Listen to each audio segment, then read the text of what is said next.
What's up, everybody? Hey, I wanted to show you my kind of year-end surprise that I have going on here. So I'm at my rental house here on the east side of Austin, and had tenants in there for the last 2 years. I've owned the property for like 4 years, and tenants have been there for 2 years.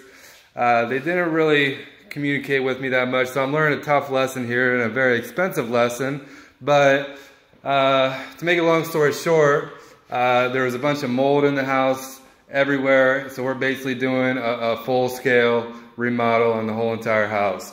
The good news is we're almost done. We're going to get renters back in here very soon, and it's a super solid house now. So I think it'll be good in the long run, but it's been a little hard on the pocketbook here at the end of the year. So family, sorry you're not getting any Christmas presents, but let's check it out. So you can see we have all new nice vinyl flooring here. We had to take this whole wall out right here because there was mold all back here. So we have this all down to the stubs. You can see new flooring throughout the whole entire kitchen. Got a little touch up to do here in the kitchen. The fridge is going back in tomorrow. That's it right there. And then down here, full bathroom remodel. Got a new bathtub in there, new shower.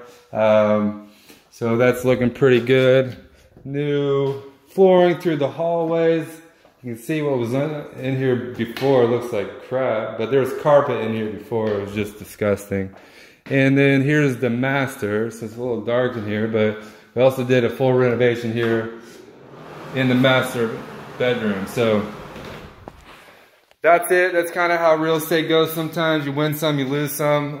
You know, thankfully, I'm here in Austin, and I've seen really good appreciation on it, so that helps take the sting away a little bit.